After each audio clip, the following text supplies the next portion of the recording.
வணக்கம் நண்பர்களே, நான் Manikandan. This is Mani's travels with hope. இது மாதிரி தொடர்ந்து பல வீடியோக்கள் வரப்போது. அதுக்கு நீங்கள் செய்ய வேண்டியது எல்லாம் நம்ம சேனலை சப்ஸ்கிரைப் பண்ணி ஆதரவு கொடுக்க வேண்டியது மட்டும்தான். இன்றைக்கி இந்த வீடியோவில் நம்ம பார்க்கக்கூடியது ஒரு முக்கியமான கோரிக்கையை பற்றி தான் பார்க்க போகிறோம். நம்முடைய நண்பர் ஒருத்தர் கேட்டிருந்தார், செங்கோட்டையிலிருந்து ராமேஸ்வரத்துக்கு ரயிலே இல்லையேங்க, ரயில் இயக்குனா கொஞ்சம் வசதியாக இருக்குமே, அதுக்கு நீங்கள் கண்டிப்பாக ஒரு வீடியோ போடுங்க அப்படின்னு கேட்டிருந்தார். நண்பர் ஒருவரினுடைய கேள்விக்காக மட்டும் இந்த வீடியோ நான் போடலைங்க.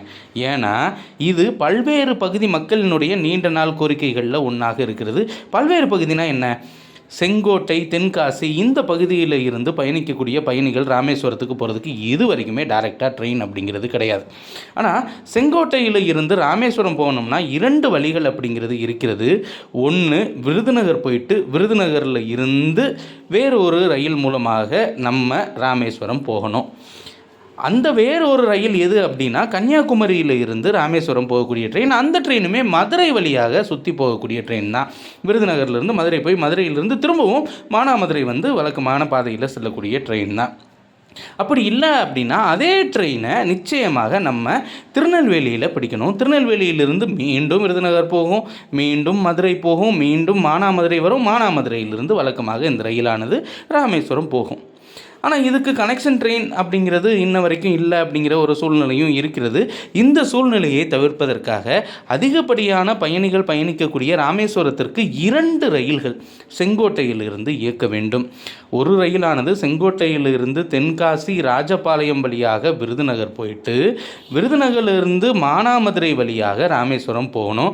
அப்படிங்கிறதுனால மதுரை போக வேண்டிய அவசியம் அப்படிங்கிறது இருக்காது. இது ஒரு பயணிகள் ரயிலாக இயக்குனாங்க அப்படின்னா இன்னும் வசதியாக இருக்கும்.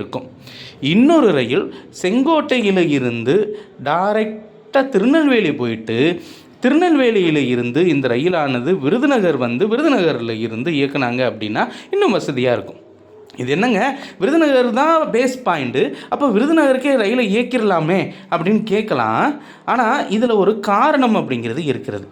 ராஜபாளையம் இந்த பகுதியிலிருந்து வருபவர்களுக்கு செங்கோட்டையிலிருந்து ராஜபாளையம் வழியாக விருதுநகர் செல்லக்கூடிய ரயில் ரொம்பவும் பயனுள்ளதாக இருக்கும். ஆனால் இந்த தென்காசிக்கும் திருநெல்வேலிக்கும் இடைப்பட்ட பகுதியில் இருக்கக்கூடிய மக்கள் நிச்சயமாக ராமேஸ்வரம் போகணும்னு நினைப்பாங்கல்ல, அவங்களுக்கும் ஒரு டைரெக்டான ட்ரெயின் அப்படிங்கிறது வேணும்ல.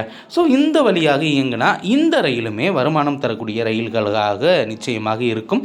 2 முக்கியமான கோரிக்கைகளை இவர்கள் வைத்திருக்கிறார்கள்.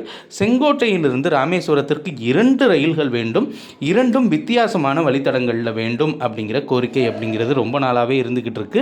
இந்த கோரிக்கையை ரயில்வே பரிசீலனை செஞ்சாங்க அப்படின்னா, அதுவும் பயணிகள் ரயிலாக இயக்குனாங்க அப்படின்னா இன்னும் அதிகப்படியான வருமானம் ரயில்வேவுக்கு கிடைக்கும். ரயில்வே தான் அதை முடிவு பண்ணிக்கணும்.